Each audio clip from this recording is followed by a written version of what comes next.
So, uh, the church at Antioch was planted. Antioch is north of Jerusalem. I don't know if you can remember it on a map. I actually had a map when I was teaching the book of Acts about Antioch of Syria. And um, and we could talk about that, but at any rate, more than likely he was converted in Antioch, and if not in Antioch, then possibly, and there's Doyle, just come around the corner there. But anyway, if not in Antioch, then on the first missionary journey.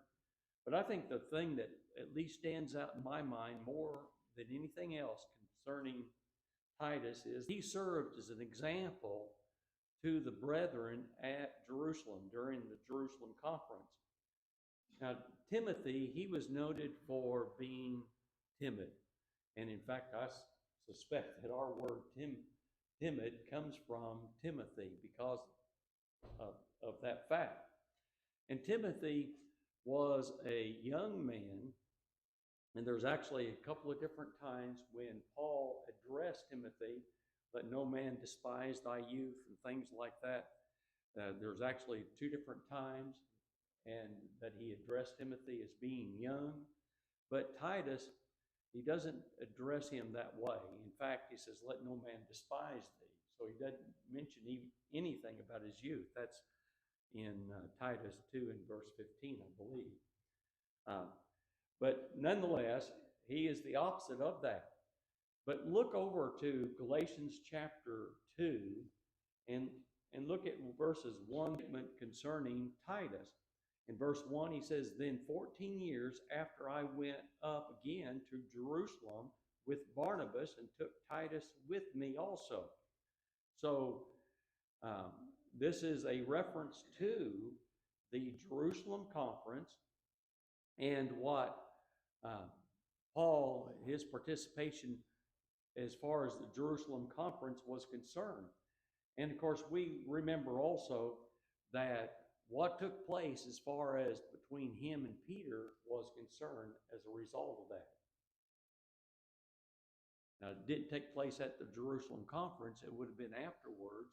Well, in Galatians 2, Paul had to face Timothy, or had to face Peter face to face because of his showing partiality against the Gentiles. Titus was with me, being a Greek, was compelled to be circumcised.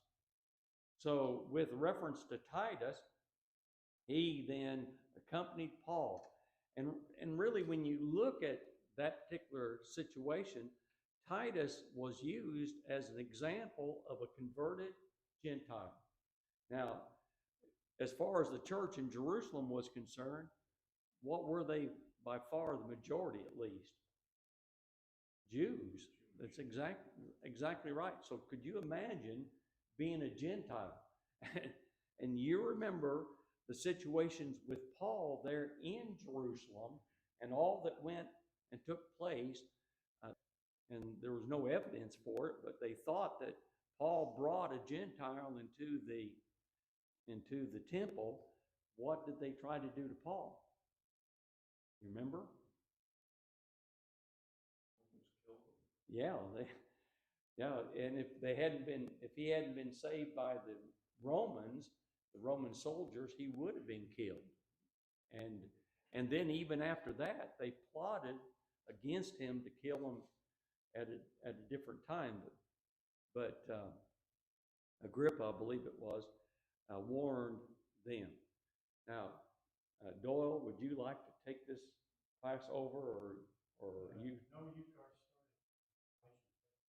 Okay, well, we're not. Well, so he must have been a very courageous man to go in among a bunch of Gentiles, or a bunch of Jews, being a Gentile, and yet set himself as an example to them. And you could just imagine. I mean, have you ever been used as an example? I don't know about you, but when that's have taken place with me, it's kind of embarrassing. You know, you're not trying to bring attention to yourself, and you could just imagine how Titus felt, but he allowed Paul to do that. But then later on, another thing that takes place as far as his example of courage is that he was sent to Corinth. Now look over to 2 Corinthians chapter 8 and verse number 6. 2 Corinthians chapter 8 and verse 6. That we desired Titus, that as he had begun, so he would also finish in you the same grace also. So now look down to verse 23 as well. He says, whether any do inquire of Titus, he is my partner and fellow helper concerning you, and our brethren be inquired of. They are the messengers of the churches and the glory of Christ. Now, when you think about Corinth, what do you think about? Well, I always think about the first letter.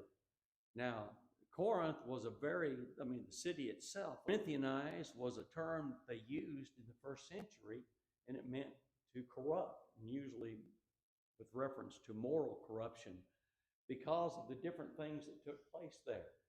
Well, I don't remember the number of prophetesses that the Corinthians had, but they were nothing but temple prostitutes. I mean, you're talking about a corrupt place. And not only that, it was a place, it was a port city, and as a port city, you could imagine the sailors coming in after being out at sea for months at a time, and then what takes place with sailors go after they've been out. What kind of places are they? Well, lots of bars and lots of places for them to get in trouble. And that's the kind of place that Corinth was. And yet Paul sent him to Corinth. But when you look at 1 Corinthians, how many issues did Paul address in the book of 1 Corinthians? I don't know. I've never actually taken the time to count them, but it's not quite, but it's almost every chapter. Now, how many chapters are there? Well, there's 16, and there's probably 13, 14 different issues that he addressed as far as the church in Corinth was concerned. You think they had some problems?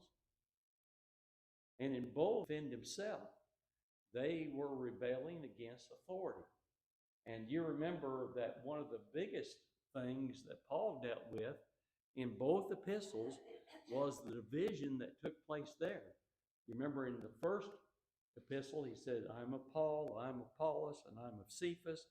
And then he asked the question, were you baptized into Paul? Was Paul crucified to you? And those kind of things.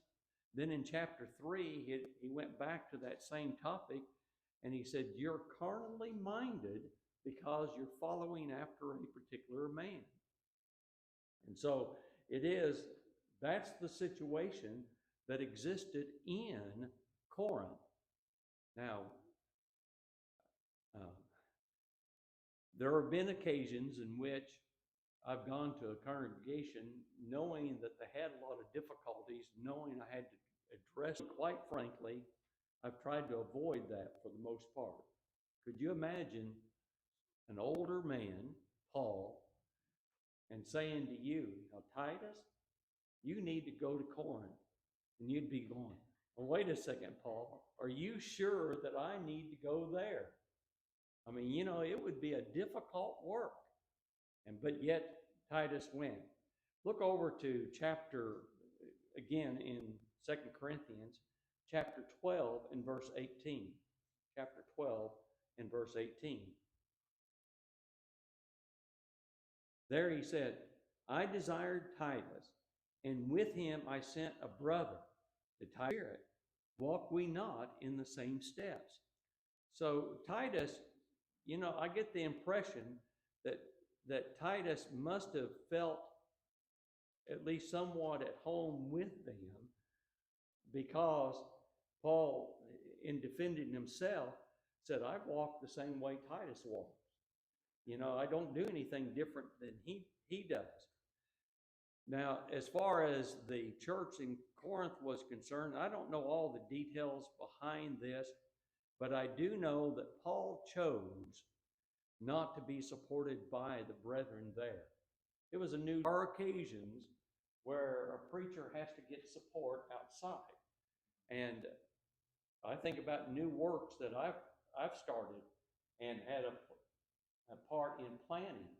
I mean, we planted the church over in Riga, Latvia, but we never took anything from them. I mean, we supported ourselves. And in fact, within Kiev, Ukraine, the Gurmatna congregation in Kiev, where I directed the school there, although we weren't members at Gurmatna, but we visited there quite often since I was the director of the school at that particular time. But they had a membership around 120, something like that, if I remember correctly, at that particular time. And yet there was no way that they could support students, and there was no way that they could support me or the school. And interestingly, where we were members, the Darnitsa congregation, that particular congregation did support a work up in a place called Smela, and or not Smela, Stary Babani. But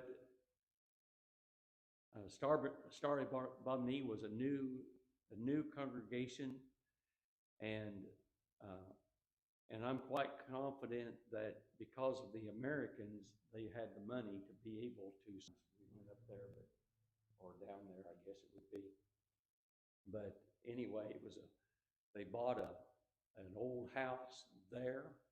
They didn't have any type of modern heat in it. It had a fireplace in the corner, and that's how they met.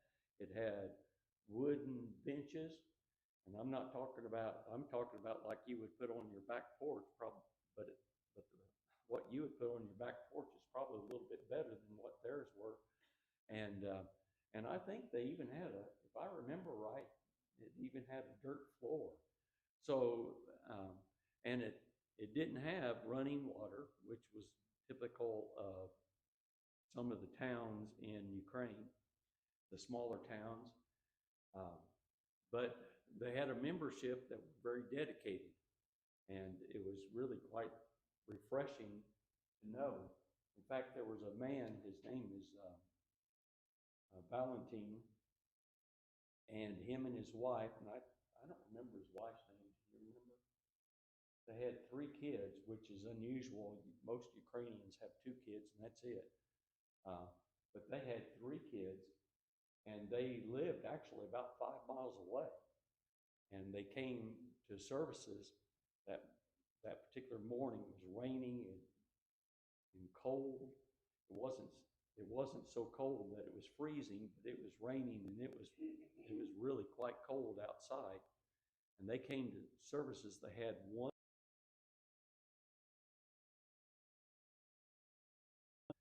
and back and forth, and they went that 5 miles to services.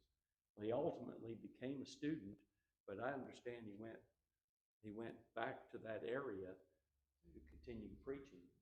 And he was one of those in the Soviet Union. If you weren't very inclined to do your homework, you went through early grades, and sometimes you got to even the 8th grade, but that wasn't always the case. But they would put you on the farm, and you would work at book learning. And so he was put on the farm to be a mechanic for tractors, farm tractors. And that's what he did for a living. And of course, when he came to school, he only spoke Ukrainian, and we taught in Russian. So that was a difficult thing, although Russian and Ukrainian are related languages, but yet they're not the same. But anyway, that was difficult for him, but he ultimately graduated. Well, you could imagine now, with reference to Titus, the difficulties that existed there, and yet he was willing to go there, and he did not take support of them because of the new congregation. And there was probably some other reasons for that, why Paul chose not to be supported. But does that mean that preachers shouldn't be supported? Well, no. Now, uh, I've known some men that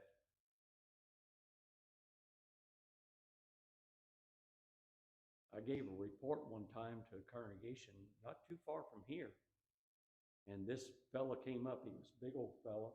He was much taller than I am, much broader than I am. And he got in my face, literally, and looking down at me and kind of chastising me. And he said, if you really believed in what you're doing, you'd support yourself. And thankfully, another deacon came up and heard him, and he said, how can you do that? He works full time with the school. I was working with the Bible Institute of Missouri at the time. He said he works full time at the school, and if he got a full time, do that. And then he also said, don't you think he has a house payment and a car payment and all the things that everybody else does, and have to pay the gas bill at the end of the month and the electric bill? And the guy just quit. But I'm not sure that he was convinced. But nonetheless, that's how that worked.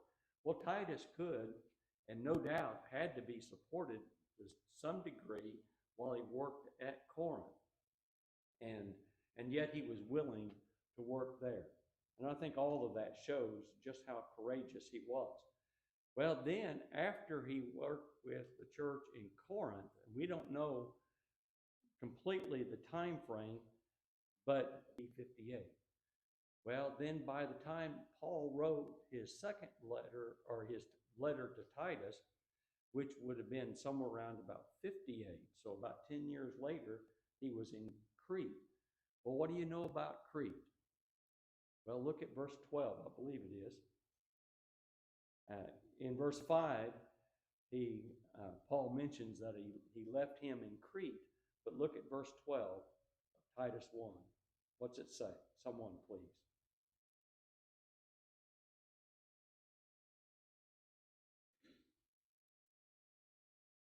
One of themselves, even a prophet of their own, said, the Christians are always liars, evil beasts, slow bellies. Now, again, you could just imagine Titus. Now, wait a minute, Paul. You sent me to Corinth to deal with that situation. Now you're going to send me among a bunch of slow bellies, and which means being lazy, an evil beast. And he said, always liars. I mean, it's not, Crete must not have Titus work with there. And I think it shows his courage. But then we also, not only do we see him as a man of conversion, a man of courage, but also a man of compassion. Now let's go back to 2 Corinthians, and let's look at chapter 8 this time, 2 Corinthians chapter 8, and look at verse 16.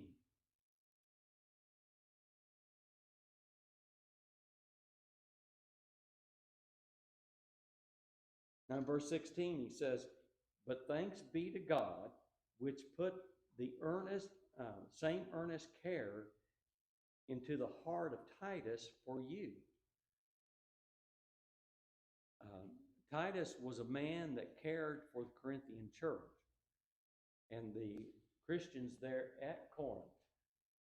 Now, if you'd been put into a situation like that, and I don't know, has anybody ever had a job where you had to work with a bunch of people that were rebellious?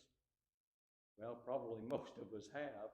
And yet, it's hard to think about them in the right way. It's hard to think about other people in the right way. But yet, Titus had compassion for them. And Paul noted that compassion. But then a passion for the poor saints in Judea. In verses 1 through 6, it says, moreover, brethren, we do you to wit of the grace of God bestowed on the churches of Macedonia, how that a great trial of affliction, the abundance of their joy and their deep poverty abounded into the riches of their liberality. For to their power I bear record, yea, and beyond their power they were willing of themselves, praying us with much entreaty that we would receive the gift and take upon us the fellowship of the ministering of the saints. And this they did, not as we hope, but first gave their own selves to the Lord and to us by the will of God, insomuch that we desired Titus, that as he had begun, so he would also finish in you the same grace also. Now, in this particular chapter, Paul, he was attempting to motivate the Christians in Corinth to give to the Lord's work, and specifically the benevolent needs of the poor saints in Judea. Now, Judea at this time was going through a famine and difficult time. And it is interesting, he mentions the churches of Macedonia. Now, the churches of Macedonia would have been, at the very least, would have been Berea, through a great trial of affliction. Well, from historic information, we know that there was a need at that particular time because of, again, financial difficulties. And he used the churches of Macedonia as an example to the Corinthians. Now, the Corinthians weren't known to be poor people. They weren't known to be in poverty like other churches were. And so Paul then used the Macedonians as an example to the Corinthian church to set some money aside for the poor saints in Judea. But then he meant would be that the grace that he was showing to the churches of Judea, Jerusalem included in that. So Titus he must have been already encouraging them and trying to motivate them to do what they should have been doing.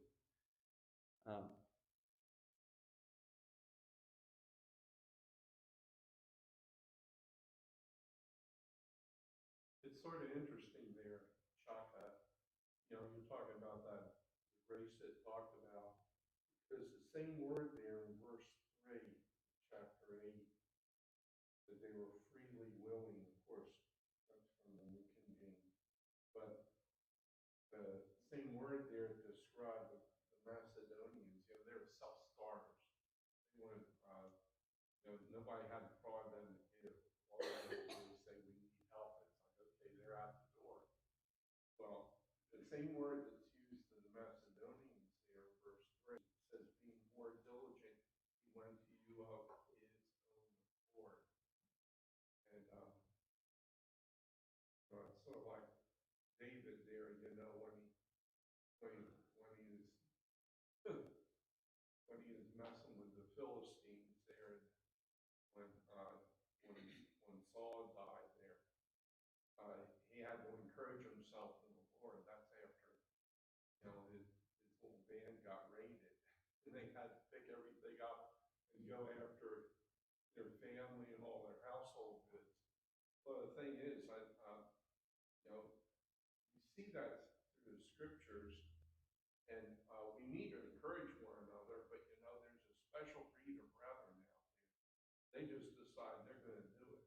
Okay, if you tell them, hey, there's a need so with such and such and so, they already got the guy on speed dial and trying to do something about it. Yeah. And I think that's admirable. That of course, brother Macedonia there in verse 3, and then now Titus. He's the self-starter. He's the go-getter. That's exactly right. And what's interesting about Macedonia is that Paul later would say that he didn't beseech the Macedonians. He wasn't going to ask them, but they heard about it and they wanted to be a part of it. And so they were just what you said. They were the starters of that whole thing, and they wanted to be a part of it. And so they actually went to Paul and beseeched him. And so no wonder, Paul's of chapter 10, Paul said, give not grudgingly and without necessity. Well, you think there was a reason he said that? You think maybe there were some in Corinth that were giving grudgingly and out of necessity? Well, why else would he have said it if it wasn't a problem? And so, that's not the attitude that the Macedonians had. Quite a bit different. Well, then going back to 2 Corinthians 8 and looking at verse 23 once again, and let's read verse 23 a second time, and let's notice there something else. Whether any do inquire of Titus, he is my partner and fellow helper concerning you, and of our brethren be inquired of. They are the messengers of the churches. Idea of partner. There are people that, in a sense, they might be a business partner or something of that nature. But how many business partners do you know that really they're partners, but they really don't get along with each other? They don't. There's no coordination there. Well, the word partner that's used in that particular place is the noun form of the word koinos. And it's to have in common is the basic definition that most people give to that particular word, but it has a deeper meaning than just that. It's more than just a normal partnership, but they were coordinated together. They wanted to accomplish the same goals. They wanted to do together the service that God had provided for them. Now, a different word. The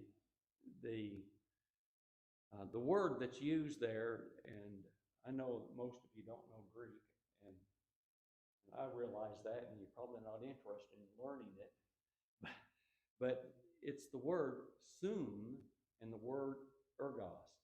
Now, you might recognize the word ergos. The word soon means together. And so together, ergos, well, you ever heard of ergonomic? What is something that's ergonomic? Anybody? Yeah, it actually has to do with work. Ergos is the word for work. And something that's ergonomic is good for your body to work with. So they come out with all different kinds of things. And I see that used with reference to office chairs more than anything else. And so if an office chair is ergonomic, it means you can work from that chair for a long time. Now, I've seen some chairs that I think, how in the world can you say that's ergonomic? But nonetheless, that's what they say. And that we can work together. And so he was a fellow helper. He was a fellow worker. And he worked together with Paul and with the church there in Macedonia, or in Corinth. Have you ever been, or ever been acquainted with, maybe hopefully not been a part of, but you ever been a part of a congregation or associated with a congregation in some way where the elders are going one direction, the deacons are going another direction, the preacher's going another direction, the members going another direction? They're not working together. And in fact, I've seen situations where, man, there was always a clash between elders and deacons, or between the elders and preachers. And that clash never went away. And sometimes it was the elder's fault. Sometimes it was the preacher's fault. I remember a situation that took place. I was just visiting there, and wasn't a member there, but I got it. I guess I was the listening ear that particular day with each other. And they had a situation that came up. It was a discipline situation. And the elders just flat told the preacher, "You don't know the background. You let us take care of this." But you know what the preacher did? He got his nose involved in it and just kept digging. And he didn't know the background. He didn't know the people that were involved in it, but he just had to get his nose involved in it. Well, about a year later, they said adios to the preacher. and rightfully so, because he wouldn't stay out of that, and even though he'd been warned. Well, I've also known of elderships that go in the wrong direction. The preacher tried to correct them and tried to lead them back to the right way, and being a clash there. And so I've known these situations, and I'll be in the office and with somebody else, and the elders and the deacons were meeting in a room close by, and we could hear what was going on. And the elders, I mean, they were getting after the deacons because they were making decisions they should not been making, and that they were basically supplanting the eldership. There's that conflict. That's not the attitude that Titus had. That's not the attitude that Paul had. They worked together. They were trying to reach the same goal, and so they were cooperating. But then another lesson that we can learn from Titus is that he was a man of commitment. So not only was a man of compassion and worked together, but he was a man of cooperation and worked together with the church there. But he also was a man of commitment. And why I say that is, if you're put on as an example, wouldn't it be easy to allow those that are in opposition to ruin your life and to cause you to start thinking badly and then to quit? I don't know how many preachers I've known through the years that quit because of the difficulties that are associated with that. There is no telling how many there is. I know that in the preaching school that I went to, we had 11 that graduated in our class. It started out with 18. And so here you have almost immediately, you had 6 that dropped out. Back within the first couple of months, you had 6 that dropped out, and then one was asked to leave later on because he wasn't getting his homework done. And so we graduated 11 in that class, and I only know of 2 or 3 of us that continue to preach. That's it. One guy, I contacted him years after he left school, and he just flat told me, he says, "I'm an atheist now. I don't want anything to do with that." Contact with him since then. Well, he went through some difficult times, no doubt about it. And part of it he brought upon himself, part of it he didn't. But that's not the kind of attitude that Titus had. He was a man of commitment. And how many people do you know that have taught Bible classes in the past, but they've given it up? They quit because somebody critiqued. Or how about this one, Bill? How many song leaders do you know that quit because somebody critiqued because they didn't hit the right note at the beginning? I mean, there is no telling how many's quit, you know? So, you know, sometimes we get into the critical mindset. And there's not one of us that don't make mistakes. We make mistakes in all kinds of ways. I mean, critique is fair. But when you go to services and you have, well, the old saying is that you have fried preacher for lunch and baked elders, well, along with some stewed deacons, then, you know, and your kids grow up and they hear this over and over, week after week, and then after they leave home, and you're sitting there thinking, why aren't my kids faithful? You know, what was one of the major issues with the Israelites when they wandered in the wilderness? They complained against leadership. And it went so far as Miriam and Aaron complaining against Moses. And what happened to Miriam? Became She became a leper.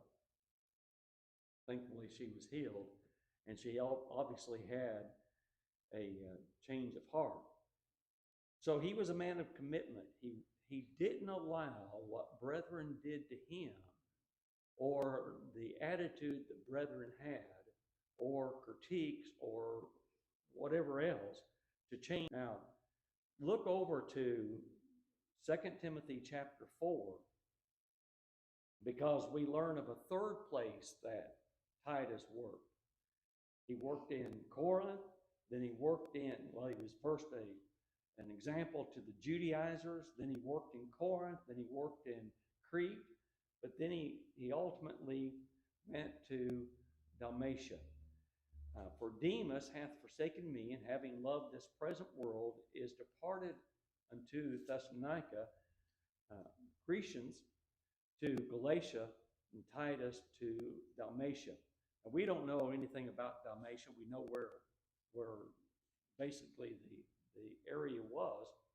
But if you've got a good man, Demas is who I'm talking about, and he departs from the faith. Now, I know that there are some people that say that he departed from Paul, that he didn't depart, but that he made concerning Demas doesn't make sense. If it was just a departure from Paul, having loved this present world, that's why he departed, having loved this present world. So I think there was more to Demas than just simply the fact that he forsook Paul. But would he have had a influence on other preachers when he did that? Well, yeah, he would have. But Titus, he was the kind of man, he was committed, and he was not going to allow what others did to affect him. He wanted to continue in that. Well, Titus was a man of faith, of conversion, people of courage, people of compassion, people of cooperation, and people of commitment. Now, thankfully, I had that outline in there.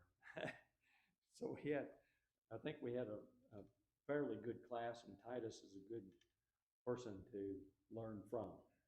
Let's consider this the end of class and be dismissed.